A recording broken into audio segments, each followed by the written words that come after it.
Testing, 1, 2, 3, testing.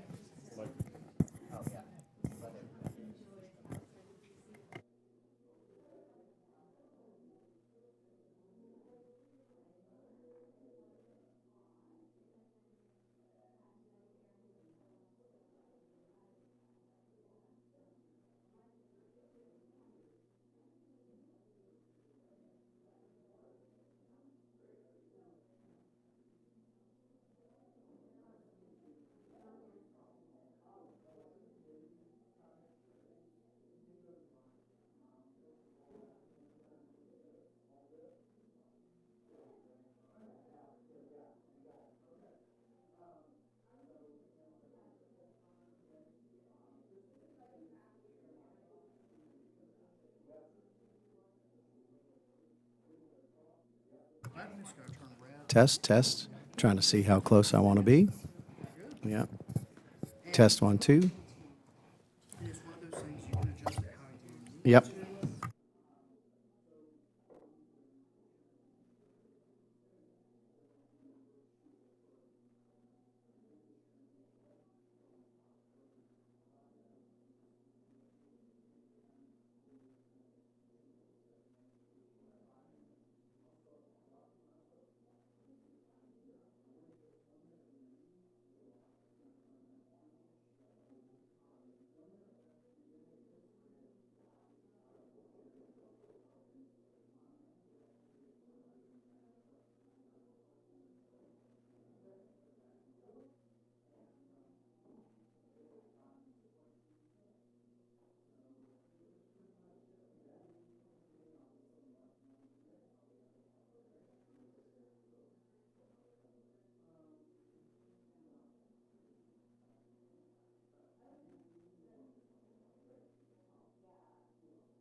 Before we get started, I want to ask everybody to stand up and for the pledge and the prayer.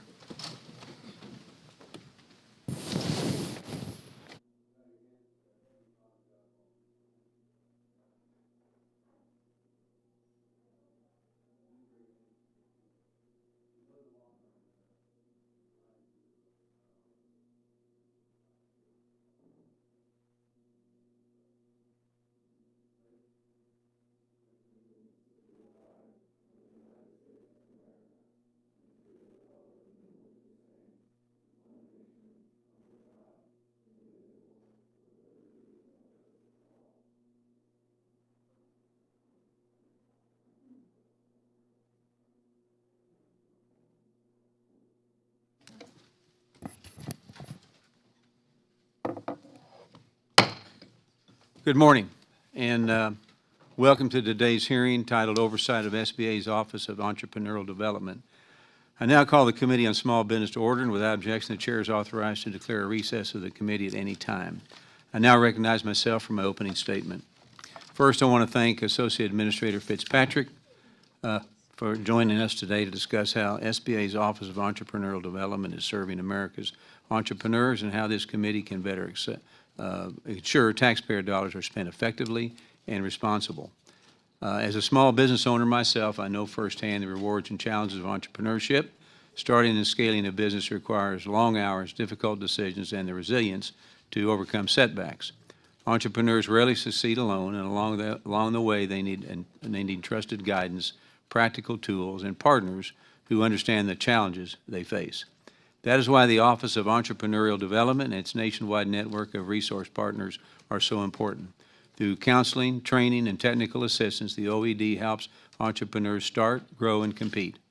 In 2025, the SBA's Resource Partner Network provided counseling and assistance to hundreds of thousands of entrepreneurs, including women-owned businesses, rural entrepreneurs, and veterans. This outreach supported businesses that contributed to more than 2 million jobs nationwide. The Women's Business Center Network is one part of the OED's entrepreneurial outreach. Through the WBC program, OED has been able to support 340,000 jobs and $16 billion in wages. That means every federal dollar invested in the program generates approximately $6 in business revenue and $7.50 in private capital. Under Administrator Loeffler's leadership, the SBA has embraced a new era of modernization so the SBA can meet Main Street where it is today. To advance this mission, the SBA has recently announced a reorganization designed to bring related further functions together, reduce duplication, and strengthen coordination across its programs. And we look forward to discussing what this organization means for the OED's operation and, more importantly, for the small business and entrepreneurs who rely on these programs every single day. Now, together, those changes present an opportunity to serve this with greater clarity, efficiency, and impact. OED has led to efforts to modernize its great management team, and during that process, the committee heard from numerous grant recipients whose payments were delayed, creating real challenges for these organizations. So the committee understands SBA's efforts to modernize an approach that payments have since resumed. So we look forward to discussing lessons learned and what safeguards are being put in place to prevent the problem from happening in the future. And throughout the 119th Congress, this committee has worked in a bipartisan manner to advance legislation that strengthens key entrepreneurial development initiatives and ensures that America's small businesses have access to the resources they need to succeed. So today's hearing is an opportunity to examine both the success and the challenges facing OED, and I look forward to discussing the administration's efforts to improve these programs and deliver better value for taxpayers and small businesses alike. I want to thank you again for being here today. And I now yield to my friend and ranking member from New York, great state of New York, Ms. Velasquez, and a wet New York. Thank you, Mr. Chairman, and welcome to the committee, Mr. Fitzpatrick. America's 36 million small businesses are the foundation of our economy. They account for nearly 2/3 of new jobs and are the driving force behind wealth creation, economic growth, and innovation in communities across the country. Launching a small business requires courage, determination, and resilience.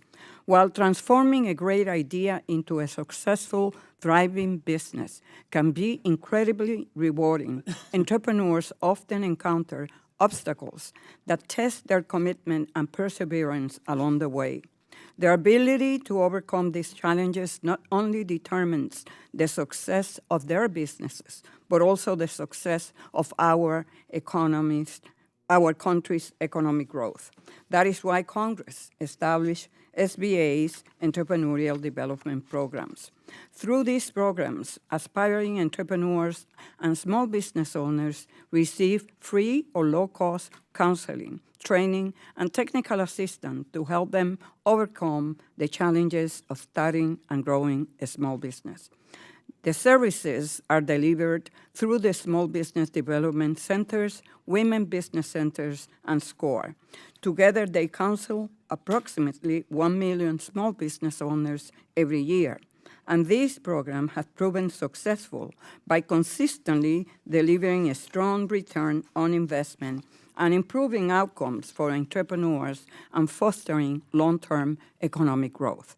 Unfortunately, these services reach only a small fraction of our nation's small businesses, and too many entrepreneurs, particularly those in underserved communities, get left behind. Many minority-owned businesses face significant barriers to growth because they lack access to experienced mentors.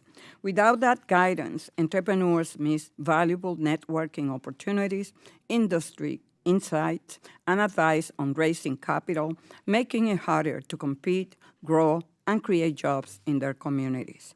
But rather than focusing on the immediate challenges facing small businesses today and leveraging the resource partners to unlock that untapped potential, the Trump administration has proposed to eliminate funding for these programs altogether. They have also improperly withheld congressionally approved funds for political reasons. These actions are disrupting the delivery of services that entrepreneurs all across the country rely on to launch and grow their businesses. Concerns has also been raised over SBA consolidation of the grant management specialists in the Office of Chief Financial Officer and the effect this will have on the issuance of timely reimbursement. And to make matters worse, small businesses have been navigating significant uncertainty with Trump's tariffs, persistent inflation, and rising energy costs. At a time when Main Street needs our support, this administration's action demonstrates a profound disconnect from the challenges they're facing. It is important to note that for years I have been imploring this committee to reauthorize the entrepreneurial development programs. Bipartisan legislation to reauthorize these bills easily passed the House of Representatives in the 116-117 Congresses, in which I was chair of the committee. Unfortunately, it is unlikely that legislation will pass with the time remaining in Congress. In this Congress. Today, I hope to get straight answers to my question and a strong commitment that you will implement these programs according to the law and congressional intent. I look forward to hearing your testimony. Thank you. Lady yields back. I now introduce our witness, Mr. Paul Fitzpatrick. Mr. Fitzpatrick serves as Associate Administrator for the U.S. Small Business Administration's Office of Entrepreneurial Development. He oversees the SBA's nationwide network of resource partners, including small business development centers, women's business centers, and SCORE. Prior to his work at the SBA, Mr. Fitzpatrick served as CEO of the 1792 Exchange and held senior roles in Capitol Hill, where he served in the offices of office of then Senator Kelly Loeffler and Congressman Mark Meadows of North Carolina. Mr. Fitzpatrick named and earned a Bachelor of Arts in Political Science from Trinity College in Connecticut and a Master of Business Administration from Marymount University in Virginia. I want to thank you again for being here today. Look forward to our meaningful conversation. Now, before recognizing the witness, I would like to remind everybody here that your oral testimony is restricted to 5 minutes. If you see the light turn red in front of you, it means your 5 minutes has concluded. and you should wrap up your testimony. And then if it gets so bad, we have to do this, okay? And then so with that in mind, now recognize Associate Minister Fitzpatrick for his 5-minute opening remarks. Chairman Williams, Ranking Member Velasquez, and distinguished members of the Committee on Small Business, thank you for the opportunity to testify today on behalf of the U.S. Small Business Administration. My name is Paul Fitzpatrick, and I serve as the Associate Administrator for the Office of Entrepreneurial Development. America's entrepreneurs don't just create businesses, they create jobs, build communities, and drive our nation's economic growth. The Office of Entrepreneurial Development exists to manage the public-private partnerships providing aspiring and existing small business owners with access to counseling, training, technical assistance, capital, and resource partners. Under the leadership of President Donald Trump and SBA Administrator Kelly Loeffler, the Office of Entrepreneurial Development has delivered measurable results for taxpayers while equipping America's job creators with the tools to compete and grow. Across our nationwide network of resource partners, we are helping entrepreneurs start businesses, access capital, expand operations, create jobs, and strengthen local communities. At the same time, we are holding ourselves accountable for responsible stewardship of taxpayer resources and measurable program performance. In fiscal year 2025, the agency took significant steps to strengthen oversight of entrepreneurial development programs. We conducted comprehensive reviews to ensure taxpayer dollars are being used effectively, improved internal accountability across our grant programs, and rooted out waste, fraud, and abuse. Additionally, we inherited a grant management and payment system from the previous administration with significant record management and internal control deficiencies. For that reason, we moved quickly to implement a new grant management system ahead of schedule, which will lead to improved transparency and reliability in grant administration. We also delivered on our commitments to America's entrepreneurs by working to distribute approximately $340 million in grant funding that had been delayed by the prior administration, ensuring our resource partners could continue serving small businesses without interruption. These investments support counseling, mentoring, technical assistance, and business development services that help entrepreneurs launch, grow, and compete. At the same time, we are aligning entrepreneurial development efforts with clear, measurable outcomes for the small business owners we serve and the taxpayers bearing the costs. Resource partners across the country are moving beyond one-size-fits-all workshops and instead helping entrepreneurs line up capital, break into new markets, and improve their competitive position in global supply chains, consistent with the Trump administration's broader focus on Made in America and fair trade. These efforts complement SBA's record capital delivery in fiscal year 2025 and ensure that counseling and training are directly connected to growth, job creation, and long-term competitiveness. We're also proud of our new Manufacturing in America Growth Grant Program, designed to help develop the next generation of America's skilled workforce by expanding small business access to hands-on training, entrepreneurial education, technical assistance, and capacity-building opportunities. Combined with the SBA's broader efforts to expand access to capital, reduce unnecessary regulatory burdens, strengthen domestic manufacturing, and promote Made in America, these investments are helping to build a stronger pipeline of entrepreneurs prepared to meet the demands of the modern and future economy alike. Entrepreneurial development efforts complement the SBA's broader accomplishments in fiscal 2025, including historic capital delivery, strengthened program integrity, record investment through the Small Business Investment Company program, rooting out waste, fraud, and abuse, efforts to eliminate unnecessary regulations that burden small businesses, and rapid disaster assistance. I can say with full confidence that these initiatives reflect a renewed commitment to SBA's core mission of helping America's entrepreneurs start, grow, and succeed. Thank you, and I look forward to your questions. Thank you, and we will now move to the member questions under the 5-minute rule. I now recognize myself for 5 minutes.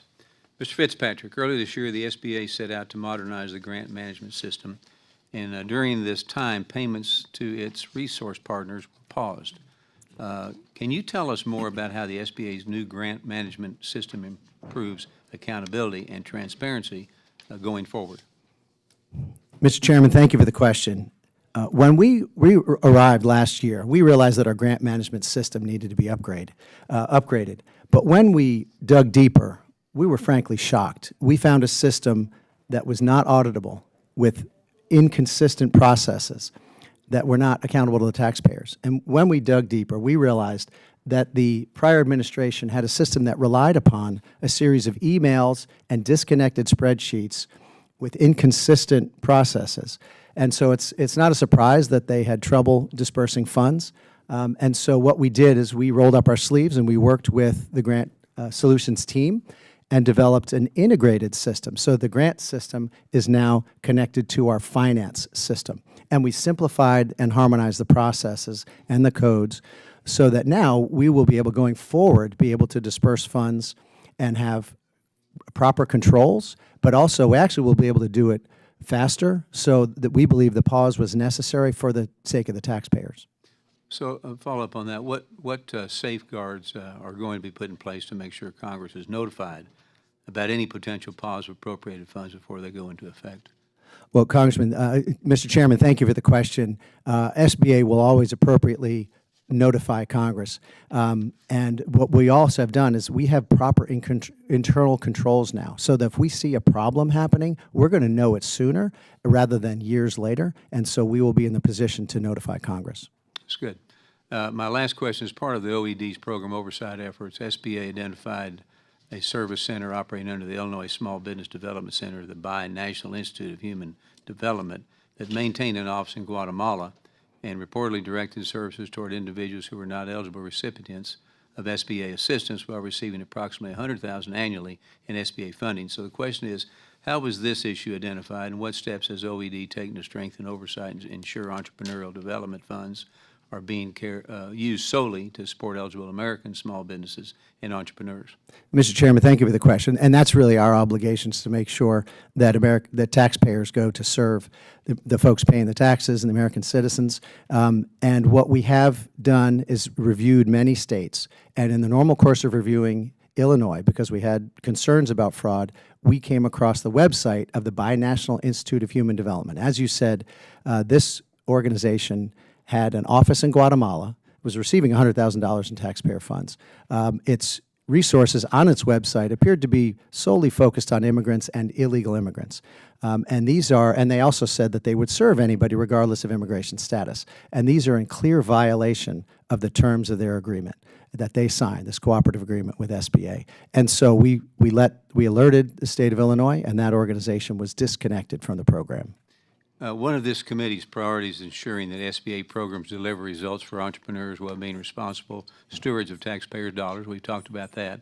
And as you look ahead, what are your top priorities for OED to improve program performance, reduce unnecessary administrative burdens, eliminate inefficiencies, and ensure that federal resources are directed where they can have the greatest impact for America's small business owners? Mr. Chairman, thank you for the question. Under Administrator Loeffler, we have some major overarching priorities at SBA when it comes to specific industries. We're talking about manufacturing, we're talking about food supply, and we're talking about actually areas, rural communities, which have really been devastated over the recent decades. And so what we've been working to do is align the resource partners' efforts with those priorities. But we're also encouraging those organizations, the resource partners, to raise funds from other sources. These are public-private partnerships, and the ones we find that are most effective actually have raised funds from other sources and not solely depend upon the federal government. The other thing that we're doing is we see the most effective help for small businesses when there's an ecosystem of resource partners that are collaborating. These are federally funded organizations, state-funded organizations, county, municipal, chambers of commerce, and so we're encouraging that collaboration. So not relying just on federal dollars and in these public-private partnerships, but multiple organizations. And finally, what I'd say, Mr. Chairman, is that we are working with underperforming centers to help them get up to speed, and if not, then we'll move them out of the program. All right, thank you. Gentleman yields back, and I recognize the ranking member for 5 minutes of questions. Thank you, Mr. Chairman, and thank you, Mr. Fitzpatrick. The administration's budget proposes to eliminate funding for 15 of the 16 counseling and training programs. What evidence do you have to justify cutting these programs that assist nearly 1 million small businesses each year and generate billions in GDP? Madam Ranking Member, thank you for the question. We fully support the President's budget, and the President's willing to make the hard decisions when we have $40 trillion in debt, and we have challenges economically and globally. And That wasn't a problem or a concern when you passed and Republican passed the big ugly bill. Was that an issue about not tell us what is the rationale for the administration to cut all those programs? Madam Ranking Member, the administration has to make priorities. We can't fund everything, and by our estimates, the But resource you can't partners are fund funding. cutting taxes for the billionaires in this country. The resource partners have experienced significant delays in reimbursement. For example, SCORE did not receive full funding for more than a year, resulting in a 70% reduction in staff and significant cutbacks to services provided to small businesses.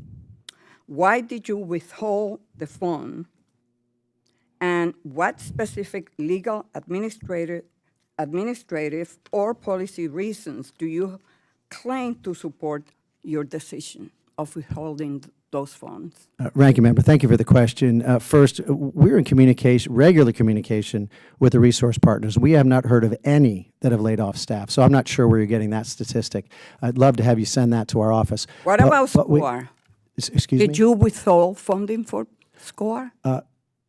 Ranking Member Velasquez, what we did is when we came to Washington and we saw that the SCORE had a bloated program, and what they had done is they had 2 staffers making $300,000 between their 2 organizations. And yes, that organization had 66 staff members, and it was bloated. So we didn't cut their budget. They actually made decisions. They had new leadership that came in and realized it was bloated, and so they brought efficiency, which we support that. But what they also realized, and what we've heard around the country, is that, yes, there are many fine SCORE mentors who are really helping a lot of entrepreneurs tremendously, but there are also many who are frankly wasting the time of some entrepreneurs. Did you withhold money for other programs, for other counseling programs? Did you? Ranking Member Velasquez, we paused payments as we were upgrading the system that was broken. And you paused? We paused all payments. With total disregard. All payments, yes. All total disregard as to the impact that pausing those fundings will have on those partners, resource partners. That is how much you care about assisting small businesses. Did OMB ask you to delay the disbursement of those funds? Ranking Member Velasquez, I would say our Yes team or works no, did tirelessly OMB, to serve small businesses. Did OMB? And no, Ranking Member, no, OMB does Okay. not tell us what So funds to disperse. OMB released the remainder of FY25 funds in March 2026. At about the same time, the SBA closed grant solution for nearly 3 months. Given the backlog in reimbursement, why didn't OED process some of the payments before shutting down funding? Was that a coincidence? Ranking Member, we've been working diligently for 1.5 years to upgrade systems. And frankly, what we were doing is flying the plane while rebuilding it. And ultimately, we were getting payments out, but ultimately, working with the Grant Solutions team and our finance team. You're not going to answer my question. On July 6th, SBDC directors received an email which stated, and I quote, SBA will post the Notice of Funding Opportunity, NOFO, for FY27 funds after Congress passes legislation that includes appropriation for the program. Will SBA post the NOFO if there is continuing resolution, yes or no? Ranking Member Velasquez, that would be up to if the funds are appropriated and then apportioned to us. So if we have the funds, we will, of course, if the funds. Well, I'm glad to hear that. Gentlelady yields back. I now recognize Mr. Elzey from the great state of Texas for 5 minutes. Thank you, Mr. Chairman. Thank you, Mr. Fitzpatrick, for being here today.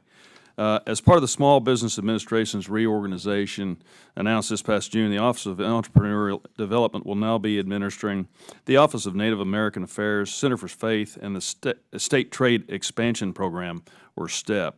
I was proud to be a Republican co-lead on Representative David's bill, the Native American Entrepreneurial Opportunity Act, which would codify into federal law a Small Business Administration Office of Native American Affairs.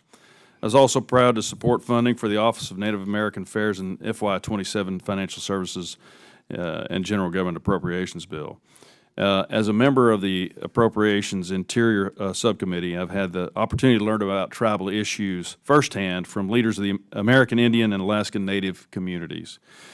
I appreciate the work this committee has done to support tribes through bills such as the Native American Entrepreneurial Opportunity Act. So ensuring that tribes have opportunities to start businesses is very important to me, and I know it is to you too. So can you walk us through how integrating the STEP grants under your office will reduce duplication and improve service delivery to entrepreneurs? Congressman, thank you for the question. Really, what we've been doing since, remember, Administrator Loeffler is a business person, and when we came in, we had offices, we had functions that were spread out, such as HR, IT, within different offices, and no company would operate that way. By the same token, we had some programs and some grants programs dispersed throughout the agency. And so what we're doing is frankly bringing groups together, like groups that have similar functions. And so while the STEP program has critical connection to our Office of Capital Access, for example, and our trade, Office of Manufacturing and Trade, really what we're doing is we're putting together the program staff that are actually doing the hard work day in, day out of processing grants. And part of that is to drive efficiency. What we had before is we had staff spread out, and sometimes they're busy, sometimes they're not. Now they're being cross-trained, and so they can surge where there's a demand. And so that'll happen with STEP and other programs. And what do you think the measures of effectiveness will be? For STEP in particular? Yeah. We look at the dollars of exports for businesses and then businesses that are new to exporting. Those are really, for that program, that's really the heart and soul. And so under the current budget framework, do you have enough money, do you have enough staffing where you can pull this off? Thank you for the question, Congressman. Yes, we believe we do. Okay. And so what reforms would you recommend for us today to improve the efficiency, reduce administrative costs, and maximize the impact of the taxpayer dollar? I would thank you for the question, Congressman. I would say for Congress to give us the freedom to make decisions to direct the resources to where most needed and guided. But we're happy to work with Congress on legislation all the time to improve these programs to help small businesses, and our Office of Legislative Affairs will be happy to work with you. Great. Thanks a lot. Mr. Chairman, yield back. A gentleman yields back. I now recognize Mr. McGarvey from the great state of Kentucky for 5 minutes. Thank you, Mr. Chairman. Thank you, Mr. Fitzpatrick, for being here today. I'd like to follow up a little bit on the SBA SCORE program, because SCORE is one of those things, it provides mentoring, it provides personalized one-on-one opportunities for entrepreneurs, people who are putting themselves out there. They are risking it all. It is tricky, it is difficult, it is hard, something that, we know you're not as successful if you're truly trying to do it alone. SCORE's work is provided basically free or at low cost, right? It's staffed with tons and tons and tons of volunteers, people who want to help us succeed, who know the importance of starting a business, of growing a business, of the importance that small businesses have to our overall economy. Nearly 10,000 business advisors serve in this program across all 50 states. And it's the federal support from the SBA to the SCORE program that enables it to keep running. Right, so you've got all of these volunteers, literally 10,000 volunteers who are mentoring 300,000 individual people. This is what we're talking about, the backbone of the American economy. And they're doing it, and they're providing, access to expertise in everything from AI and digital commerce to financial management to emerging technologies to just the stuff you have to deal with when you're trying to open up your own business. I've always said, there's a difference between government spending and government investment. And when we invest in growing our small businesses, that is not only something we should be doing, but for every dollar we're putting into the SCORE program, it is returning $45 to the U.S. economy. And so I really am curious as to why, when you have this program, over 10,000 volunteers, over 300,000 individual participants, $1 we put into it yields $45 to the American economy. And for all of these people who are doing it, tens and hundreds of thousands of people, it has a 94% satisfaction score. That's kind of unheard of when we talk about the SBA and the size and scope of this program. So why is the administration concluding that the program should no longer receive federal support? Congressman, thank you for the question.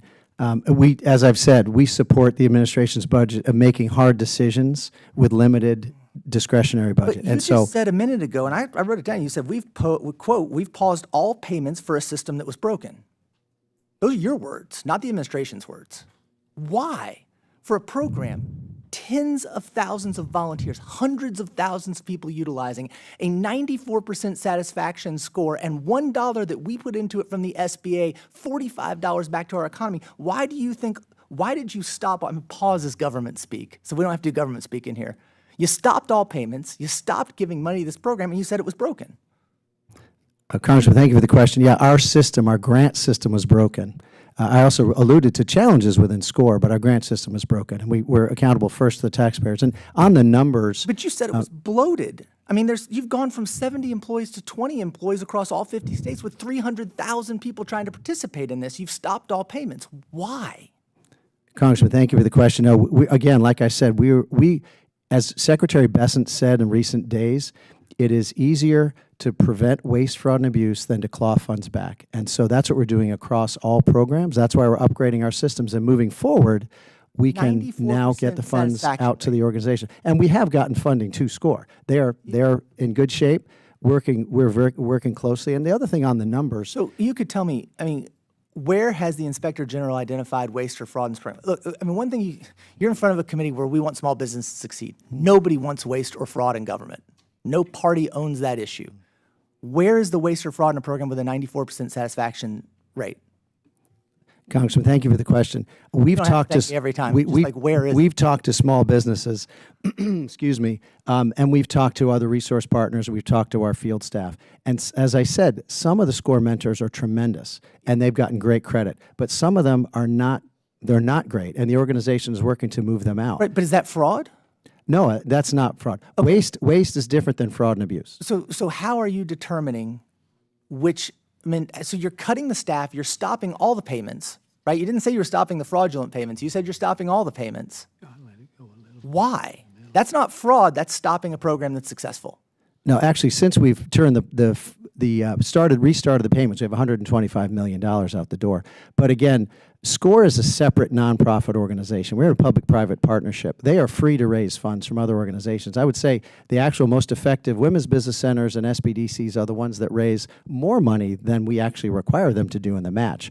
So that's one. We want organizations to be independent of the federal government, but they are actually the SCORE management is doing a good job of improving, and we're happy to work with them. You thanked me for my questions, but I'm not sure I got good answers. Mr. Chairman, I yield back. Gentleman yields back. I now recognize Mr. Finstead from the great state of Minnesota for 5 minutes.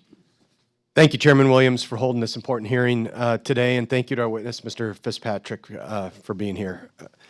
In my district, we're lucky to have two great small business development center regional offices, one in Rochester and one in Mankato. These centers provide counseling, technical assistance, and guidance to entrepreneurs and business owners who are looking to start, grow, and expand their businesses and are necessary to connect federal resources with local business owners. Mr.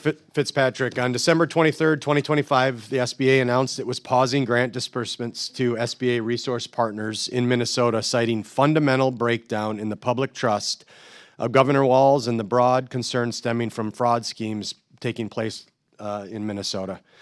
My staff met with SBA on January 6, 2026, after hearing from affected organizations that they had been not given a clear explanation of the funding pause. Once the decision was made to pause the disbursements, what process did SBA follow to communicate with the affected organizations? Congressman, thank you for the question. Yes, I think we all saw what was going on in Minnesota, Leering centers, et cetera, rampant waste, fraud, and abuse, and it was prudent of Administrator Loeffler to pause all payments until we found out what was going on in the state. And the SBDC in Minnesota is one of the 7 that is actually state-hosted. So other most others are at universities. So the same state that would be administering the some of the other programs where there was fraud would be administering the SBDC program. So what we did is we followed up with that organization, but we actually had our program team go back 5 years and review just to make sure the documents were clear. We looked at annual reviews, semi-annual reviews. We looked at their accreditation reviews, our financial exam reviews, their quarterly, literally every quarterly report, and we reviewed their websites. And so that's the process, and we communicated with them. We had several meetings with them. We also had meetings with the SBDC's, I would call it management, at the host within the state, including going up to, I spoke with a gentleman, I think it's Judge O'Malley, who was appointed by the governor to oversee, so that was our process, sir. So were these organizations, after that thorough review, provided any corrective actions that they had to satisfy before the funding would resume? Congressman, thank you. No, we told them that they actually were clear. I don't remember. There maybe each state had 1 or 2 small records within their filings, but we did not find, thankfully, fraud and abuse at the Minnesota SBDC, and their team was very good to work with, and we appreciate them. Good. Well, I'm happy to hear that. They have been a huge asset to southern Minnesota. I've seen them in action in communities all over the state, and it's good to hear that they passed the test. So making sure that these centers and programs are funded, it's important to me and the communities that I represent. I'm thankful that the SBA has worked trying to combat waste, fraud, and abuse. What steps can be taken to prevent another funding pause, and how can we here in Congress be helpful? Congressman, thank you. I think what we're doing now of building this new system, and I would add that like any new systems is a major systems upgrade and expansion. The team is learning how to use it. We're going to get better. We're going to add features and functions in the future. So we will get better and faster with better controls and accountability. So I think that's the key. I think certainly at the individual level program, just as long as they comply with the terms and communicate with us, I don't see any reason for any delays or pauses, sir. So I have about a minute left, and I would maybe just shoot from the hip here a little bit, but you've talked about upgrading the systems, and we've seen this government-wide where we're still operating systems that are on 1980 platforms. I mean, you can play Oregon Trail on some of these things. What have you seen in your tenure at SBA that should really wake us up to say, listen, there is a need for internal controls and systems within government to meet the state of the times that we live in right now? What are some of the archaic systems that you've uncovered, and what steps have you all been taking? So you've talked about the different grant disbursement systems, and some were relying on emails. I mean, are we using spreadsheets? Are we using Excel? Or are we using like modern day drop-down box, easy to use software platforms? Congressman, thank you. No, that's exactly the grant system. We had a grant system. That's a system of record, but no, the rest of it was emails and spreadsheets with different tools, with different nomenclature, and et cetera. But yes, we have 5-year-old laptops. Our operating system when we got here was probably 8 years old. And our technology on the lending side, different office than mine, is being upgraded, very archaic as well. Thank you. I yield back. Gentleman yields back. I now recognize Mr. Cisneros from the great state of California for 5 minutes. Thank you, Mr. Chairman, and Ranking Member for convening us today for this important hearing. Mr. Fitzpatrick, after over a year and a half, thank you for finally making an appearance before this committee. I hope we can take this rare opportunity in direct engagement with you to get some real clarity on and solutions for our entrepreneurs nationwide that look to programs under your purview of resources, counseling, and training to launch and grow their small businesses. There is a wonderful small business and development center at the University of Laverne in my district that plays a critical role in fostering growth for small businesses and the broader local economy. I strongly support SBDCs, but I also support the other resource partners that work with them. I need to stress that small businesses are hurting and that this is not the time for the administration to recklessly eliminate programs that are critical to the success of our small businesses. The president's tariffs have cost Americans over $317 billion. I keep hearing from small businesses about rising costs and uncertainty. A recent survey by Small Business Majority saw 74% of business report an impact from rising fuel and transportation costs. 88% said cost of raw goods and materials have increased this year. 89% said healthcare premiums are up. 72% said commercial rent costs are up. Bankruptcy filings for small business during the first half of 2026 now represent a 50% increase over the same period a year ago. It is more important than ever to support our small businesses through the counseling, training, and mentoring that entrepreneur development programs offer that help entrepreneurs successfully launch and grow their businesses. We shouldn't eliminate programs. We shouldn't withhold funds for programs. We shouldn't subject them to meaningless audits, and we shouldn't blindly shuffle and reorganize who oversees them. I also think that it's unfortunate that my Republican colleagues have refused to work with us on entrepreneurial bills that have been bipartisan in the past on this committee, and I encourage them to come to the table and let's start working on some of these bills that will benefit our entrepreneurs. So, Mr. Fitzpatrick, you say in your testimony that you hold yourself accountable for responsible stewardship of taxpayer resources. Have you found any evidence of fraud in any of the programs you oversee? And if so, which ones, how much, and how do we legislatively fix it? Congressman, thank you for the question. Excuse me. First and foremost, I want to say you alluded to tariffs and challenges. We are thankful that we have a president who has the courage to fight for the safe streets, lower taxes, reduced regulations, fair trade, and capital markets. Mr. Fitzpatrick, that wasn't my question. Okay. Do I need to repeat it? Yeah. Because the tariffs, I keep hearing from my constituents that tariffs are killing them. And right now, that the tariffs that the president just said, the 50%, is going to have an even more impact, the ones that he just put on Canada, where a lot of our paper goods come from. So coffee shops in my district, ice cream shops, anybody use any paper product, they're now going to have to pay higher costs. But back to my question, have you found evidence of fraud in any of your programs you oversee? How much, which ones, and how do we fix it? Congressman, I mentioned the Binational Institute of Human Development as an example. We have women's business centers that we have put on a suspension, and we have other programs that are just not complying. But we don't have, I'm glad to say, we have not found massive fraud and abuse in these programs, in part because we are looking at quarterly reports and finances with them, and so that's good. And I will say that the strength of the organizations are when they have other partners, not just reliant on the federal government, but they have other funders, in part the match requirement. That does also help to bring accountability.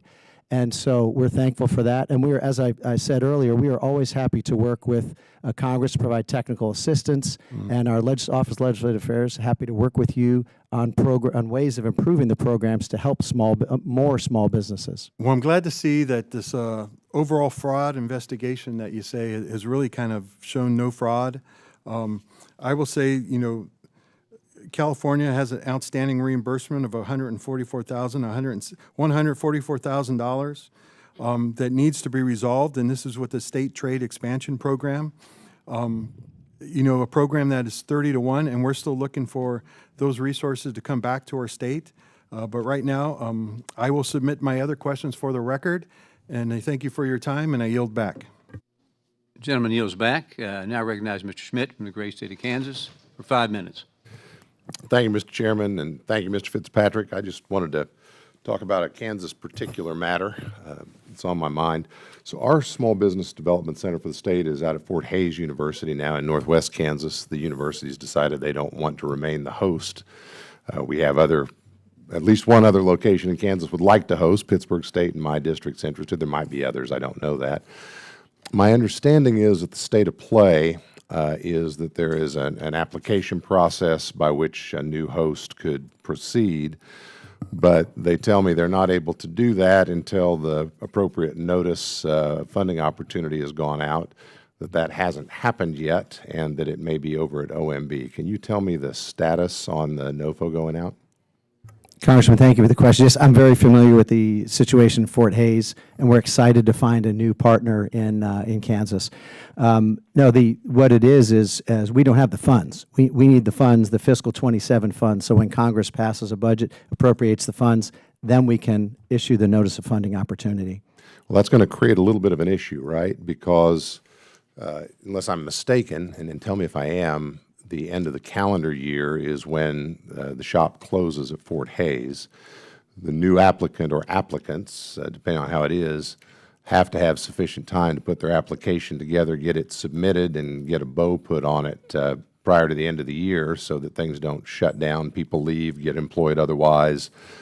And, you know, with all respect to my own institution, I'm not anticipating the appropriations process concluding before the August recess, and who knows what will happen in September. So what options do we have? The bidders can't bid. The applicants can't apply until they know the conditions in the NOFO, and they can't know the conditions in the NOFO until they see it.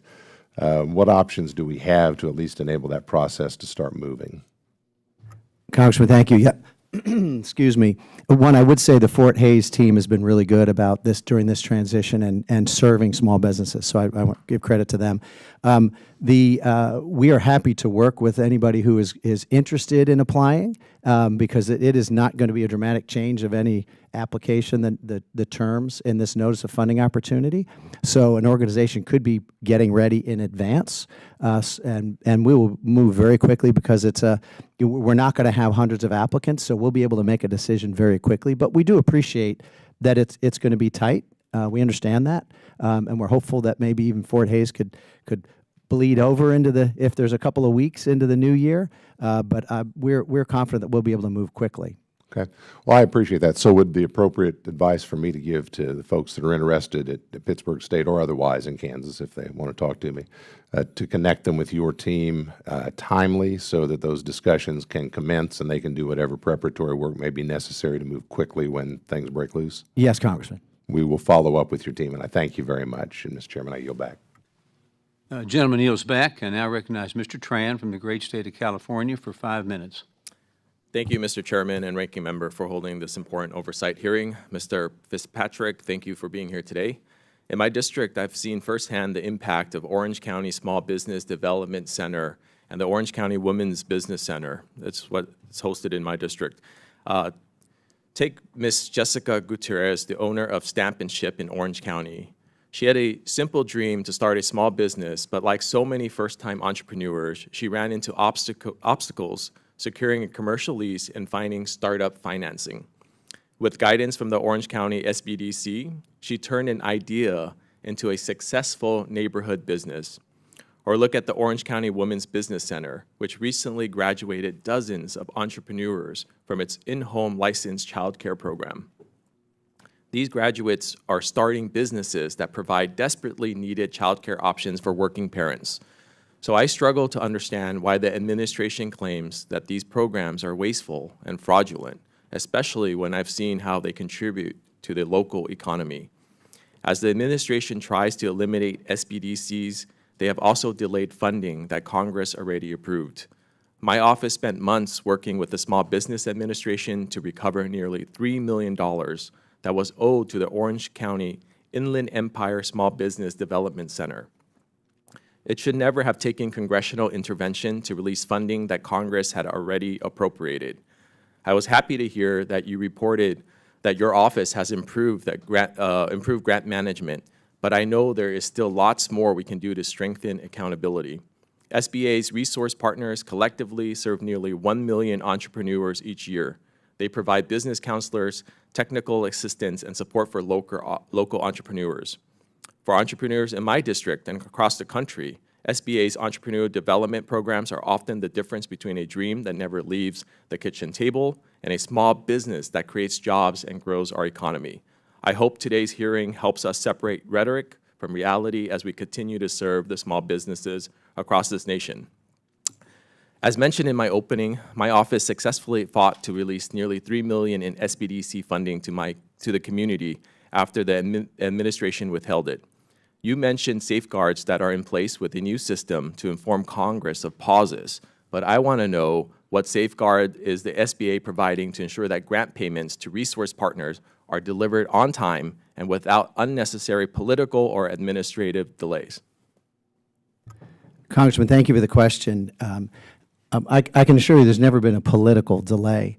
Our obligation is to, first it was to fix the broken system that we inherited, and then that will then help us to get funds out faster, and we're doing that. But I would say in certain situations when a resource partner submits for a reimbursement, for example, that's not the end of the story. Typically about a third of them have errors, so our team has to follow up with them. So I don't know that that's particular payment that you're speaking of. I'm glad it was rectified, but that's not uncommon. But what we're doing is making our teams nimble, just like any business would do. So we're as I mentioned, we're cross-training staff so they can surge to where the demand is. So if there's more activity, payments, things such as that in the SBDC program, folks in the WBC program could go over and help on that. And what we're doing is trying to make sure we get the funds as quickly as possible, but to the right folks. And I didn't say, by the way, that there was rampant fraud, and the administration hadn't said that.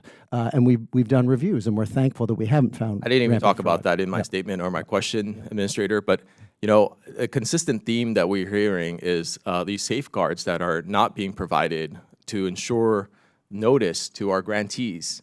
Like, I want to know specifically what you're working on to provide those safeguards. We heard it from Mr. Finstad. We heard it from the chairman. I want to know what these safeguards are.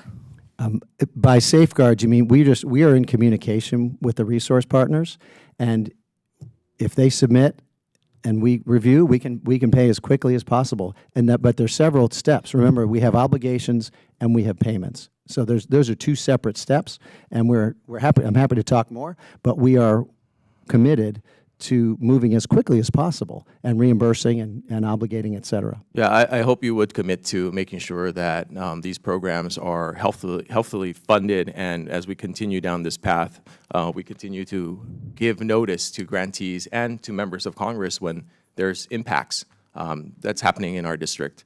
Mr. Chairman, with that, I yield back.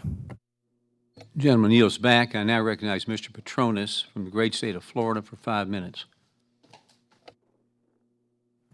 Thank you, Mr. Chairman. Paul, great to see you. Thank you for coming and spending some time with us. Members, Paul has been such a fantastic public servant, so many different capacities. I got the opportunity to serve with him years ago when I was in the state of Florida, and it's just great to see folks that care about the future of our nation come back to be a servant in this process. So thank you for your sacrifice and leadership. I want to focus on taxpayer dollars and cracking down on fraud, waste, and abuse. I think I pretty much already know the answer to this, but I think it's important to all of my colleagues to hear you expand upon your successes. So can you highlight some of the actions the SBA has done to improve oversight to ensure the taxpayer dollars are reaching only eligible Americans who are needing to use these systems, especially when it comes to the creation of small businesses? Congressman, thank you. Congratulations on entering the body, and thank you for your service here too. He's quite a restaurateur. We're really trying to pull every lever we can when it comes to accountability. We've got our field teams. We're improving the way they're doing their reviews of the resource partners. We're training our program teams and our grant teams. What we have done is we've actually simplified the documents and the terms, making sure we're dialing up the oversight side and the compliance with executive orders, again, to make sure only those who are eligible receive, and to make sure millions of dollars went, like in the last administration, to DEI programs and other divisive programs. And so we are also then working to improve the accreditation process, for example, with the SBDCs, and we are making sure that our teams are thorough and reviewing. And I would say the other piece is, it was alluded to on the top part of our reorganization, having our grant staff, the grant managers, move to the CFO's office. That's actually a good thing. They were distributed, and now they're integrated those are the people with the warrant. So actually, their name is on the line when they sign up for 100,000 or 5 million. They are integrated with the CFO's team where they should be. So those are the kinds of things that we're doing. We're really trying to run more like a business. But thankfully, as I've said, we have waste, fraud, and abuse are different things. We want to drive efficiency to eliminate waste, and we're making sure there's not fraud, and we haven't seen rampant fraud, thankfully. So if that answers the question. And if, do you have a specific example of something that you touched on the efficiencies, but it's a specific example that you're most proud of? Congressman, I think the simplifying and harmonizing the documents and the process. Every grant program was run with different rules, different documents, and even within there were silos. But even within the Women's Business Center program, there were 2 program managers sitting next to each other who had different processes. That's what we inherited, and so we're building the foundation, and so we're really proud that we're harmonizing the documents and the processes, so then our team can work more efficiently. But frankly, we'd rather not spend a lot of time talking about documents and processes. Yeah. We'd rather work with resource partners to help them be more efficient and productive, to help more small businesses, because it's about the small businesses, not the resource partners, though we appreciate the hardworking staff at the resource partners. Absolutely. Well, again, thank you for taking time out of your day to be here with us. Thank you, Mr. Chairman. He's a great witness to bring before us, and I yield. Gentleman yields back. I now recognize Ms. Goodlander from the great state of New Hampshire for 5 minutes. Thank you, Mr. Chairman, and thank you, Mr. Fitzpatrick, for being here today. 99% of our businesses in New Hampshire are small businesses, and they employ about half of everyone who works in my state. So when New Hampshire small businesses are hurting, our whole state is hurting. Your office has one important job that I want to focus on in my questions this morning, and that is helping small businesses to start, grow, and compete, including in markets beyond our borders. So I want to start with a program that we've talked about a bit today that your office runs, the State Trade Expansion Program, or the STEP program. So STEP helps small businesses sell their goods abroad, and I want the record to reflect the numbers because they're pretty remarkable. Since the year 2010, STEP has helped more than 15,000 small businesses break into international markets, and the return on investment from this program is more than 30 to 1. In a single year, in 2024 alone, STEP supported nearly 22,000 jobs. So this is a program that works, and I've seen it firsthand all across my state. So the entire purpose of the STEP program is to help small businesses trade. Is that right? Congresswoman, thank you. Yes, it's to expand exports or begin exporting. So here's a question I want to ask you. Can you tell this committee plainly what tariffs the Trump administration has imposed that a New Hampshire small business has to navigate today? Congresswoman, thank you for the question. We fully support the administration's policies to fight for fair trade. This is a factual question. I get this question from my small businesses every day. So can you please answer the question? What tariffs that have been imposed by President Trump does a New Hampshire small business have to navigate today? Congressman, when it comes to the minutia of tariffs, you probably have the wrong witness when it comes to fighting for. Question. Thank you, Mr. Fitzpatrick. This is obviously not a minutia question, but I'm asking it because I'm not sure that anyone can answer this question cleanly anymore, and that is the core part of the problem. We've got IEEPA tariffs. We have Liberation Day tariffs. We have Section 232 tariffs, Section 122 tariffs, Section 301 tariffs. It changes by the week. This week alone, here's what we're seeing. The Section 122 tariffs expires this Friday. A new 25% tariff on Brazil took effect today. Earlier this week, President Trump announced a fresh set of tariffs against Canada under authority that's never been tested before. So my point is that if the associate administrator for the very office that is charged with helping small businesses trade cannot keep it all straight or offer a clear answer, how on earth is a small business in New Hampshire supposed to do that? And the answer is they can't right now, and that is a core part of the problem. Small businesses shouldn't be asked to hire an army of attorneys to navigate a constantly shifting set of tariffs and barriers, taxes on their own bottom line just to try to get by. But that is the situation that you have put small businesses all across New Hampshire in. Now, I want to ask you, I've been very focused on the IEEPA tariffs, and in February, we fought those tariffs at every level, in every court. The Supreme Court declared them unconstitutional in February. How many dollars have been returned to small businesses who were unconstitutionally taxed by President Trump? Congressman, thank you for the question. The Office of Entrepreneurial Development is not responsible for that. What we are responsible for is Mr. helping the Fitzpatrick. small businesses that want to grow. And I would say 98% of small businesses are manufacturers. We're going around the country, and they're telling us they're having opportunities to compete now, finally, because there's not cheating going on from other countries and our competitors. So those are the ones that we're talking to. We understand we're in a transition as we try to reindustrialize America, but we support the president's policies because he's fighting for that. It's time that we fight for the small businesses in New Hampshire and every other state. Well, we are fighting for those small businesses, and one of the things I spend a lot of my time doing is trying to get those small businesses who are unconstitutionally taxed. Do you acknowledge that these were tariffs declared unconstitutional by the United States Supreme Court?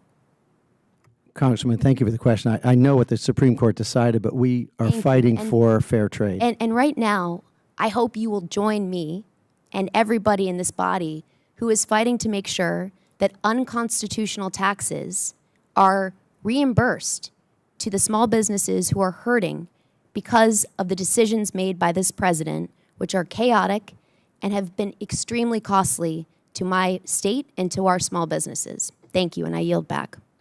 Gentlelady yields back. I now recognize Ms. King-Hines from the Northern Mariana Islands for 5 minutes. Thank you very much, Mr. Chairman, and thank you so much, Mr. Fitzpatrick, for being here today.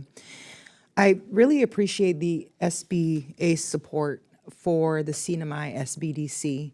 The team, the CNMI SBDC team has been phenomenal. They're a rock star. So there's a lot of military contracting that's happening in the CNMI right now with just military expansion in the region. And unfortunately, we still don't have an Apex accelerator, but what SBDC has been doing is filling in the gap. And so I just wanted to say thank you for that. Several months ago, I met Elizabeth Habib. I think she's the administrator of SBA's Office of Women's Business Ownership. Is that you right there? Yeah, hi. When I met Ms. Habib, she was incredibly enthusiastic about potentially finding, creating an opportunity to have a WBC in the CNMI. So I was kind of surprised when a couple of weeks ago we learned that the competition was limited to applicants from Florida, Louisiana, Pennsylvania, Tennessee, Texas, West Virginia, Wyoming, and the U.S. Virgin Islands. Can you explain how the SBA decided to limit applications to just these states and one territory? Because for Guam and the CNMI, our closest WBC is a 7-hour flight away in Honolulu, which, makes it kind of difficult to access that opportunity. Congressman, thank you for the question, and thank you for recognizing the incredible talent that Administrator Loeffler has attracted to SBA, including Assistant Administrator Habib. We have limited resources, and we are really excited about the Women's Business Center Modernization Initiative, and what that is about is building a wraparound services really modeled on the population-based funding formula of the SBDCs, and with a statewide focus. So that's just for everybody's benefit on this initiative we're excited about. But it is limited resources. And so we had to go through, and the team went through and identified several that did not have services, several states, that is. These are 4 states that were underfunded and 4 states that had no WBCs. But the good news is we have a lead center and 2 service centers in the SBDC network for CNMI, and they're doing good work, as you said, and so we're excited that they can serve male and female entrepreneurs in CNMI. I guess I just wanted to kind of understand the criteria so that, that opportunity is provided to the CNMI as well, in terms of just selection, the selection process. But I think that's something a conversation that we can have offline, and we'll flag for you. So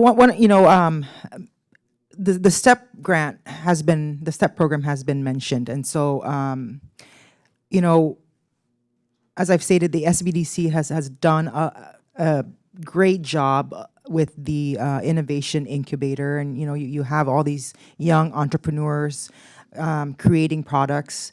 And, you know, one of our biggest challenges in the CNMI is just you don't have access to the customers, right? And so people are looking to export, like, you know, coconut oil for the body, hot pepper, noni.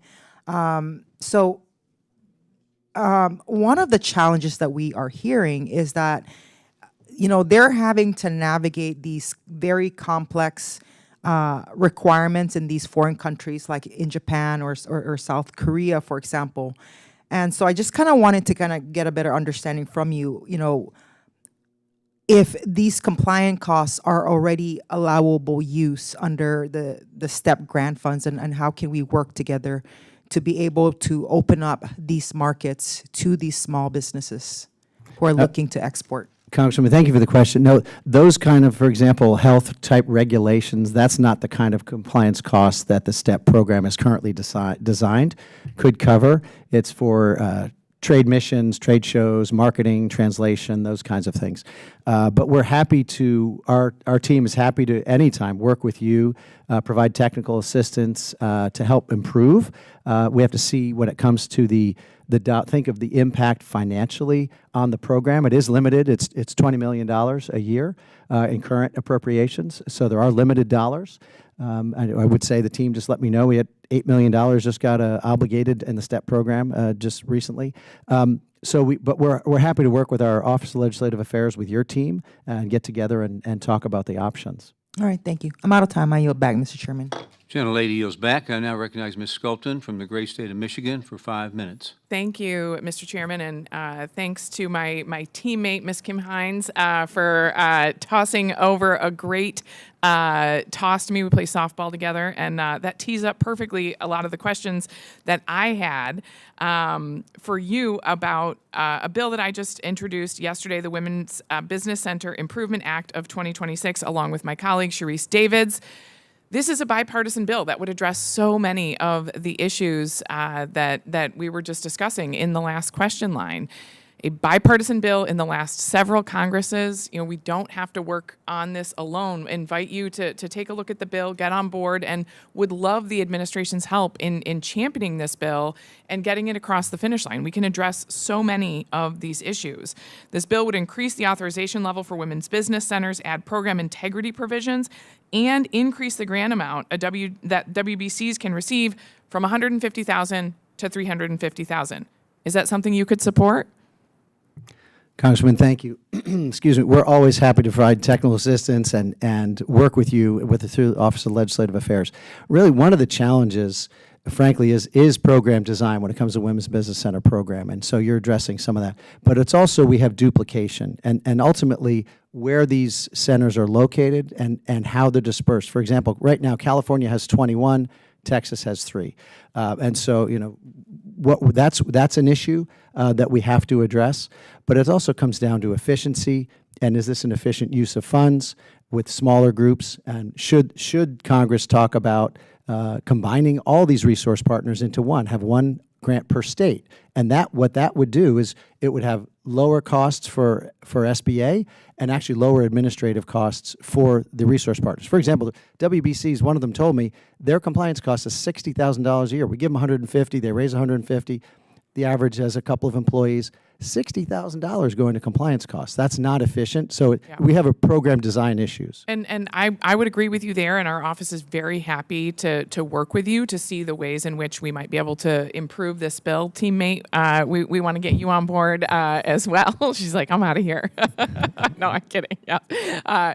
But truly, you know, this is not something that we're doing just for messaging bills. This is a great bill that has been bipartisan in past Congresses. We would love for your office to take a look, get on board, see where we may be able to improve some of those efficiencies. But I am going to circle back to my question.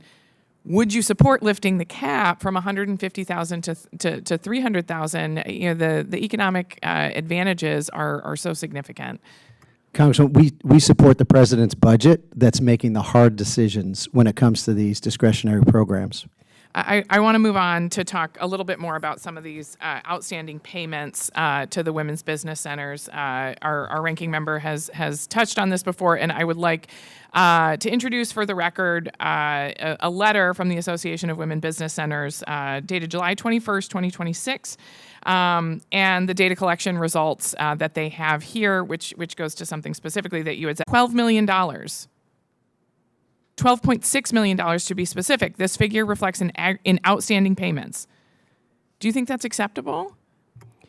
Congresswoman, as you've heard testified, we inherited a broken system, and actually Women's Business Center program had some of the worst records and processes. But how, and so we had to far pause into this to bring administration. clear. And we've actually in the last year dispersed $15 million to please. WBCs. Yeah. So we respect that this was maybe not something that initiated with this administration, but you guys are in control. So, I mean, do you find this acceptable?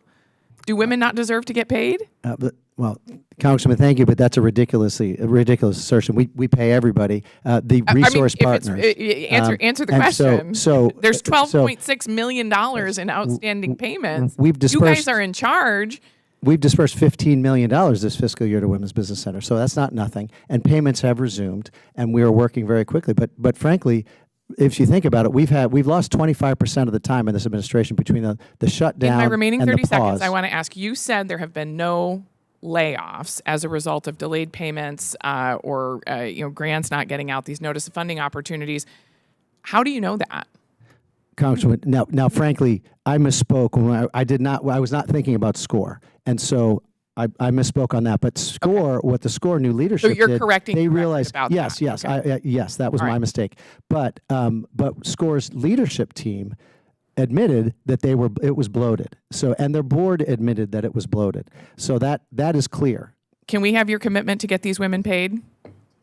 We're not paying women, we're paying the organizations, some of which are run by men. It's the Women's Business Lady, time Center, is up. so let's not be pedantic about it. All right, thank you. Yield back. Gentlelady yields back. I now recognize Mr. Fuller from Georgia for 5 minutes.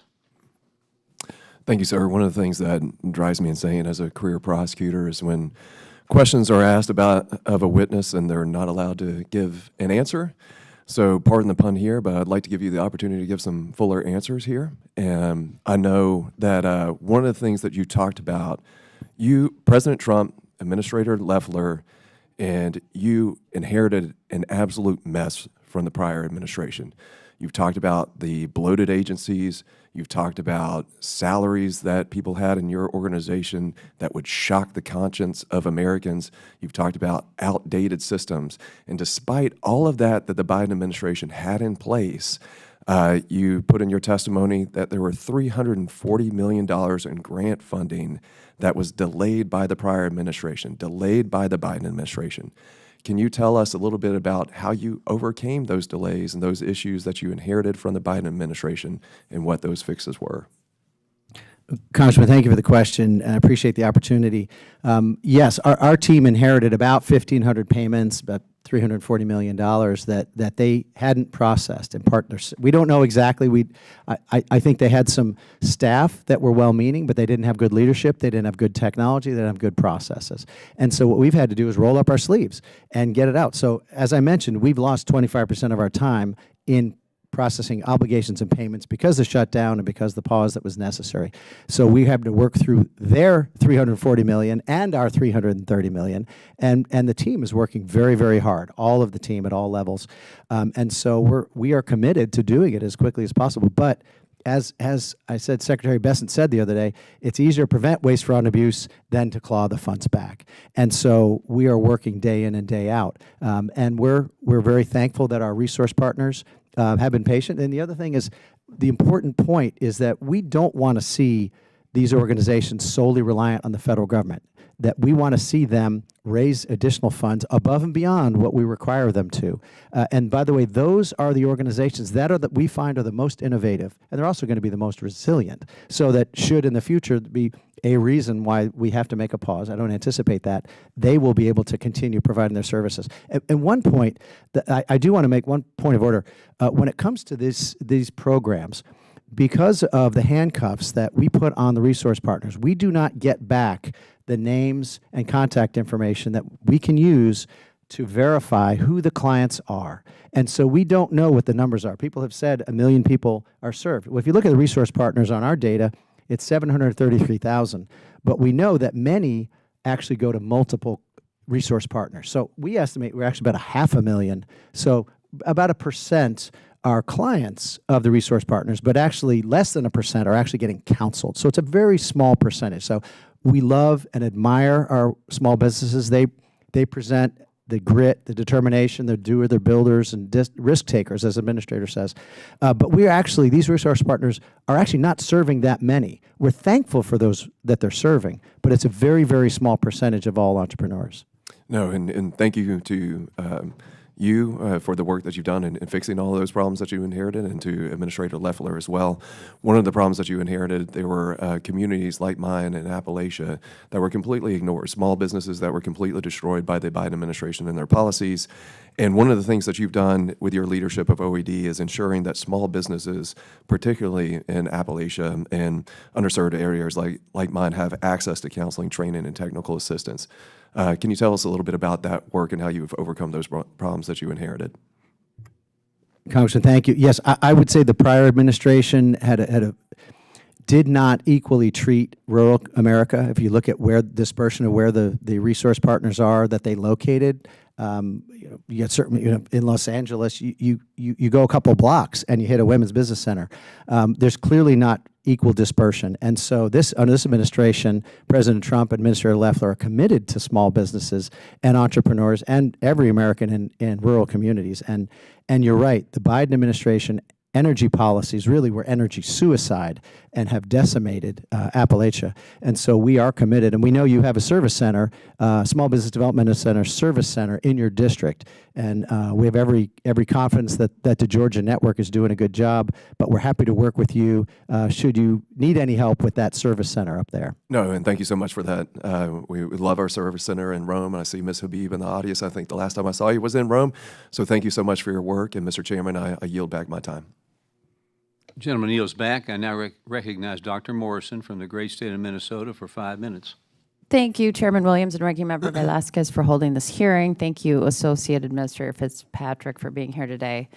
Not to beat a dead horse, but this is an issue that the small business community is really struggling with. The number one thing that I'm hearing about from small business owners in my district is the difficulty of navigating the uncertainty created by the president's tariffs. Many small business owners are facing shrinking profit margins, disrupted supply chains, and severe planning uncertainty because of these tariffs, jeopardizing the future of their businesses.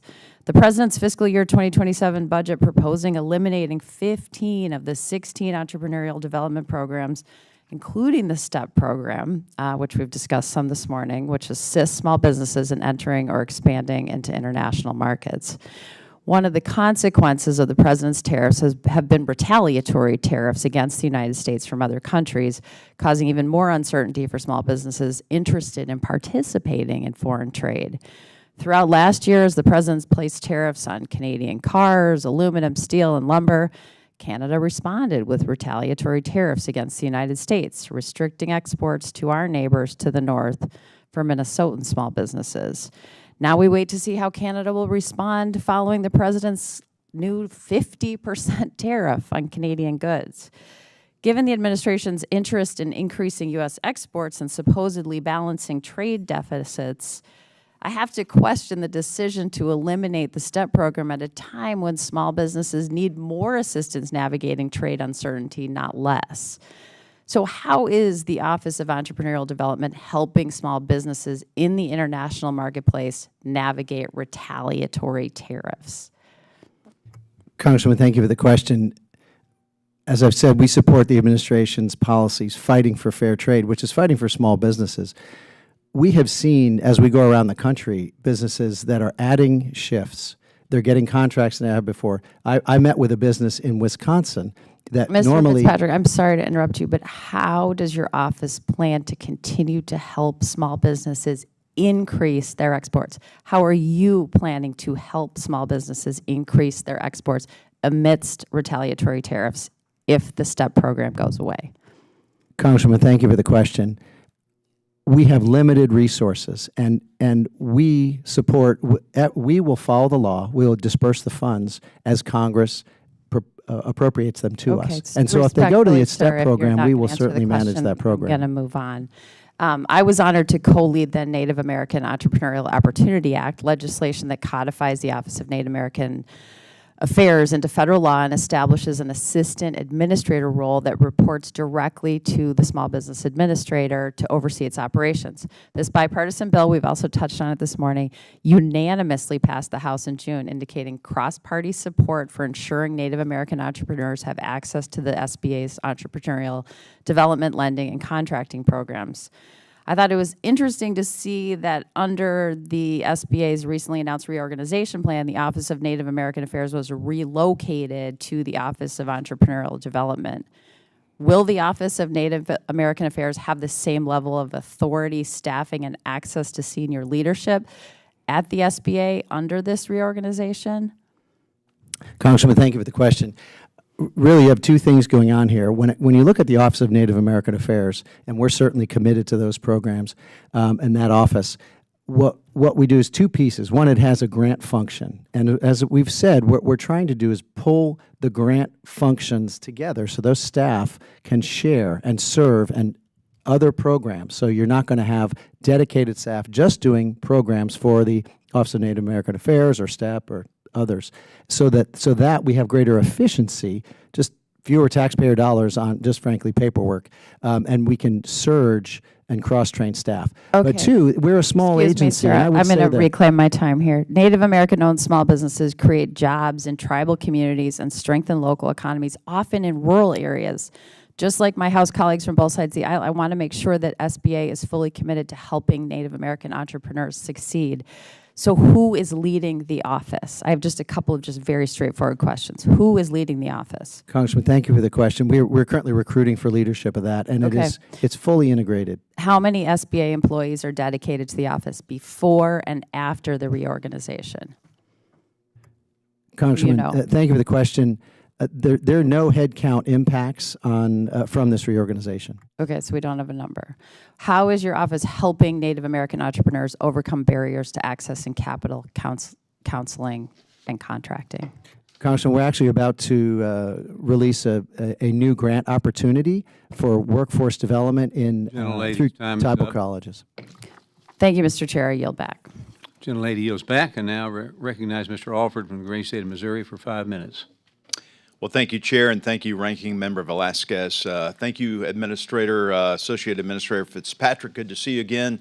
Just a couple of weeks ago, I was sitting where the chairman is, and we had a special roundtable with the Kauffman Foundation of Kansas City, and you were on the panel. I appreciate your hard work at the SBA.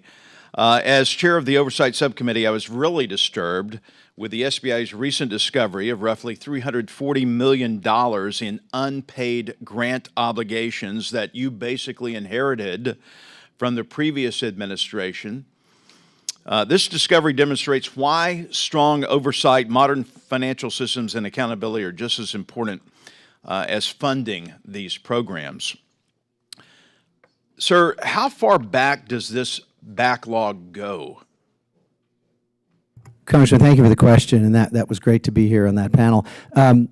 When we arrived, just for example, just in the Women's Business Center program, I got with their team and I said, okay, what are the payments and how far do they go back? That program, they went back 5 years, and that was we had just been here a couple weeks, and that was at least $12 million, and so that was just that one program. So there were about 1,500 payments in that $340 million. So I don't know the details, but I have to assume 4 or 5 years.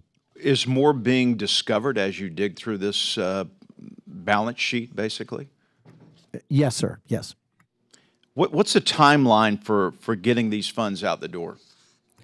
Well, we're committed to getting them out the door once we make sure we can verify that this is a qualifying program, that we have all the paperwork, the obligation was appropriate, that we can verify that this organization is doing what they're supposed to do. But I would say some of the delay payments, some of the old payments, are the program has not submitted. They have not complied with what we've asked them to do. Maybe if they're missing a quarterly report, or maybe their submission, their request for reimbursement is lacking either minor information or maybe substantial. And every time what happens is you have to then follow up with them. So that's 1,500, in many cases, follow-ups with organizations. Not every one of them requires that, but we're finding some are perfectly fine and appropriate, but some are not. We're having to dig to make sure they are. I'm really encouraged by the operation there now, especially the juxtaposition of the previous administration, what Administrator Loeffler and yourself have done to, number one, to get people back to work, number two, to try to right-size the organization, and number three, I think, to get more the SBA out in the heartland of America, including our district. I also appreciate that this committee has continued advancing bipartisan reforms, including my AI for Main Street Act, which would allow small business development centers to help Main Street businesses responsibly evaluate and adopt artificial intelligence tools. Mr. Fitzpatrick, how important is it that the SBA's counseling network is equipped to help small businesses understand these tools and implement them so that they can grow their workforce and compete with the big guys? Congressman, thank you for the question. We do think it's very important. That's one of the reasons why, for example, SCORE is working to make sure their mentors are up to speed, because some of them are not. But I would say it's very good that the SBDC network is committed. They received a grant from corporation, from Google, in fact, to develop a curriculum to train. It's a train the trainer curriculum to train their counselors. They've got a couple of thousand counselors. I believe 2,000 have been trained, if I'm not mistaken, to a base level. About 500 are fully certified. They've been through all 5 classes. And what that means is you're going to start seeing thousands of small business owners trained on AI. Now, again, this is going to be base level, help them understand it, but it's just very early, sir, in the program, but we're starting to hear some success stories of companies applying and using AI. So we do think that's going to be a critical service that resource partners provide, and others out there or in the community. There's a lot of fear out there that AI is going to take jobs away. Is it your estimation that that's actually going to help businesses grow and therefore really increase workforce in some small businesses? Congressman, thank you for the question. I don't claim to be an AI expert, but what we are seeing is small businesses driving efficiency, which so that then they're putting their time into others. Maybe it's developing, it's R&D, it's sales, it's fixing their operations in other ways, or supply chains. And so in many ways, especially in marketing, for example, it's dramatically increasing their reach in marketing. That's usually where small businesses first start. So we see it as a positive. All right, we're out of time. I yield back. Thank you. Gentleman yields back. I now recognize Mr. Olszewski from the great state of Maryland for 5 minutes. Thank you, Chairman Williams, and to Ranking Member Velasquez, Associate Administrator Fitzpatrick. Thank you all for being here today. I appreciate your willingness to represent the Small Business Administration and the Office of Entrepreneurial Development before Congress. America's more than 36 million small businesses are the backbone of our economy. They create jobs, they strengthen our community, they drive innovation. Programs like the Small Business Development Centers, Women's Business Centers, SCORE, and the State Trade Expansion Program ensure entrepreneurs have access to the counseling, mentorship, and the export assistance that they need to succeed. That's why I'm deeply concerned about this administration's handling of these programs. Specifically, SCORE and STEP recipients have reached out to my office to discuss how they have faced significant delays in receiving the resources Congress already approved. These delays are not just administrative, they have real-world consequences. SCORE chapters have been forced to reduce staffing and limit the free mentoring and counseling services that thousands of entrepreneurs have come to depend on each year. At a time when small businesses are already navigating higher operating costs, inflation, rising energy prices, and uncertainty created by this administration's new tariffs, reducing access to one of the nation's most successful small business mentoring networks is exactly the wrong approach. The delays to STEP are equally troubling. For export-driven states like Maryland, STEP funding helps small businesses reach new international markets, diversify their customer base, and compete globally. Maryland's economy is built not only on federal contracting and technology, but also on advanced manufacturing, life sciences, ag, and our ports. Small businesses across my state rely on export assistance to participate in trade missions, attend international trade shows, and connect with overseas buyers. When STEP grants are delayed, businesses don't simply postpone these opportunities, they lose them altogether. Trade missions are canceled, international contracts are missed, and small businesses are left at a competitive disadvantage while their foreign competitors continue to move forward. All of this is especially frustrating because Congress has already made the determination on a bipartisan and bicameral basis that these programs should exist and be funded, which leaves the head-scratching question: why has it taken so long for these grant recipients to receive their payments? Congress appropriated these funds, yet resource partners report months-long delays in reimbursement for work already completed. They deserve better than canceled trade shows, trade missions, training, and other services for small businesses. So I guess I'll start with asking the question, why were these grants delayed to states? Congressman, thank you for the question. We inherited a system that was broken, and there were no controls. It was inconsistent between programs, and so we owed it to the taxpayers to build. We had to build a system that was integrated, the grant system to the finance system.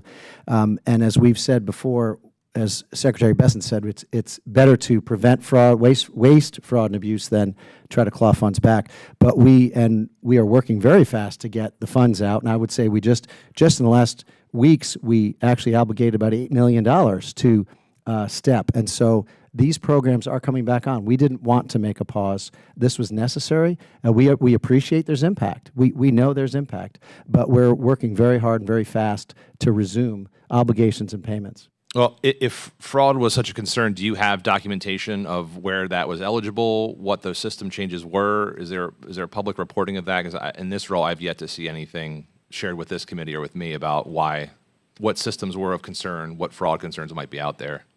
And in fact, I think just sort of on the communication point, I think part of the challenge, too, is that there was really a lack of communication with your partners about the delays and even why you were doing it. So I think as people are trying to plan and work, can you speak to why these delays and these changes weren't communicated to partner organizations and businesses? Congressman, thank you for the question. But different programs have different communication levels.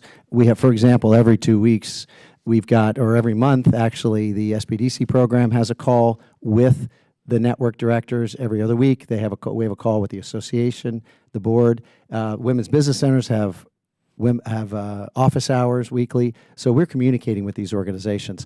The STEP, we work very closely with, actually, the SIDO, their association. But when you look at fraud, if you look at what SBA has had to do system-wide, we sent 562,000 loans to Treasury and DOJ worth $22.2 billion that the Biden administration had flagged for fraud but didn't do anything about. So it's understandable that I know these are smaller dollars we're talking about in our office, but we have to make sure there's not fraud. I didn't say there was fraud. I just want to make sure we have a system that would prevent fraud. Well, as we head in the new year, I hope that you can provide more flexibility to grantees, but I'll follow up with additional questions as my time has expired. I yield back. Thank you. Now, gentlemen, now I recognize Mr. Bresnahan from Pennsylvania, the great state of Pennsylvania, for 5 minutes. Well, thank you, Mr. Chairman, Ranking Member, and to Mr. Fitzpatrick for being here today through the arduous Small Business Committee hearing. The Office of Entrepreneurial Development is the SBA's front door for entrepreneurs and small businesses across the country. Whether it's providing safety training resources for manufacturing businesses in Carbondale, or technical assistance for a restaurant in Pittston to strengthen its online presence, OED programs give small businesses the tools they need to succeed.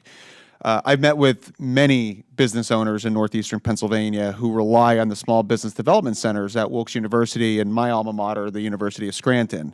So my first question is, where do you see OED's highest priorities in the next few years, and where could Congress be helpful to ensure your office has the tools and resources to make that happen? Congressman, thank you for the question. Actually, it's appropriate. Within the last, I think it was about 6 weeks, I did a visit in eastern Pennsylvania, roughly the eastern half, and visited many women's business centers, SBDCs, all through those networks. And what was exciting is we had resource partners that are working hard, but the great part about it is what we saw as ecosystems. If you look at the EDP budget, $330 million, we're serving under as far as counseling, under 1% of all entrepreneurs. So we have a role. But what I saw in Eastern Pennsylvania where it was this ecosystem of state-funded, local municipally funded, you had universities, you had our role with the public-private partnerships, you had chambers of commerce, you had private equity. These ecosystems were really, really strong, and we were only one partner at the table. And so one of my objectives would be to try to figure out how did that happen, how can we help replicate it, because it's not the federal government's dollars making all the difference. There were great people providing great services and advice and counseling to these heroic small businesses. And so that would be one priority. I would say to help the nation reindustrialize. I think manufacturing, food supply, as I've mentioned, these are core priorities of the administration, so that those would be priorities to the extent we can encourage the resource partners to provide those kind of services. Well, I appreciate that. And something that we really prioritize in northeastern Pennsylvania, eastern, northeast, with a little sliver up there of paradise. But we had heard a lot of concerns relevant to the state trade expansion program, or the STEP program, which moved under OED following the June 2026 reorganization.